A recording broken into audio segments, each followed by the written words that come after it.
Dr. Murphy, welcome back to the program. Nice to see you, Tony. Hope you're doing well. I am doing well, thank you. The president has dug in his heels that he will not negotiate on the budget. Now, I find it interesting. Previously, he said he wouldn't even meet with Kevin McCarthy. Now he's meeting. What do you think is next? He's going to have to come out, and the American people are essentially demanding this.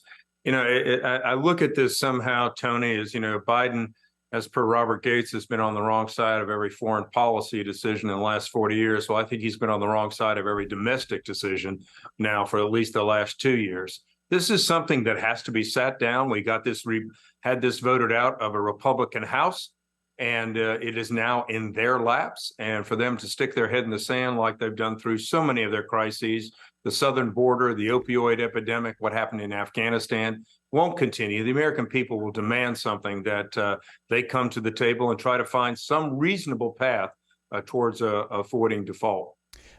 That's my sense, Greg, that you have the administration first saying we're not going to meet on this issue. But after the Republicans passed a way forward out of the House, I think the president's forced to meet. And I think you're right. I think he's going to be forced to take some steps, some reasonable steps to meet Republicans halfway. No, I absolutely think so. This is what our form of government is. We have now two major political parties. There is a give and take. That's what the American people expect from government. The Biden administration really since day one has seen their administration to be primarily one party rule. And this so akin pretty much to communist China. Guess where about that is with this president. He wants one party rule, one communist party, Marxist party, which is what this administration is turning this country to. The American people don't tolerate that. They're not going to tolerate that.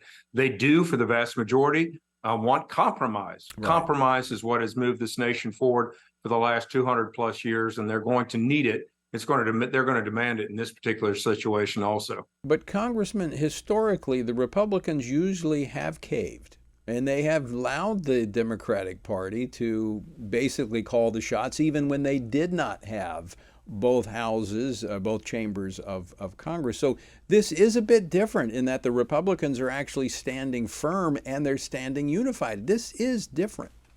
Yeah, I think so. I think, we went through a tortuous first week. I have my own opinion about whether that really needed to happen in the extent that it did. But I think other than maybe one or two individuals, we've come together really as a unified group.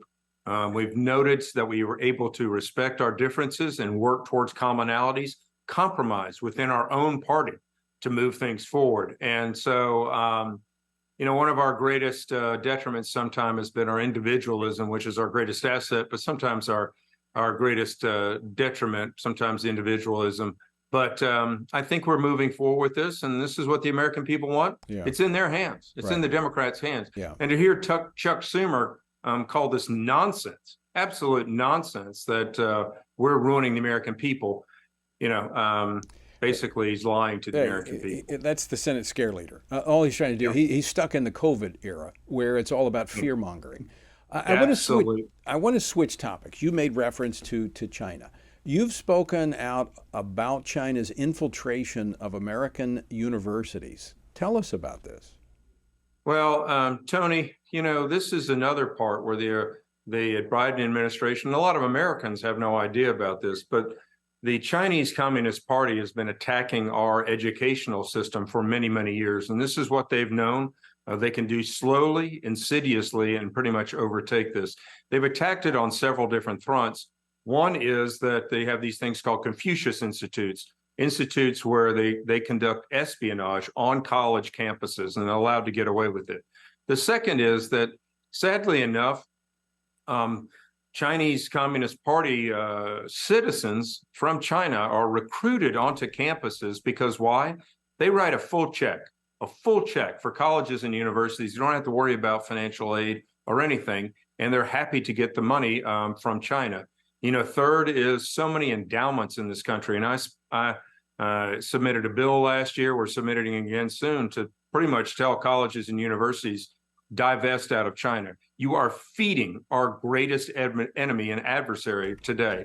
And then finally, they have this 1,000 Talents program where we're sending they're sending Chinese scientists over to the United States, to our universities, our scientific institutions, where we're training them, and then they're pulling them back. There was said that 150 of them were at Los Alamos, which are now back in China. So they're stealing our intellectual capital in a quote official way, in as much as they're stealing it all the time in an unofficial way. So guys, it needs America to wake up. And with the Biden administration pouring all this green energy money into China, while they're actually cranking out solar panels, only to crank out the tune of 2 coal plants a week in China to feed our insatiable appetite for everything green.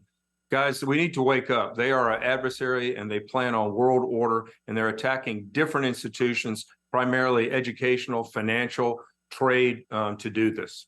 It's evident. The evidence is there. This is not a question. It's beyond question what you've laid out there.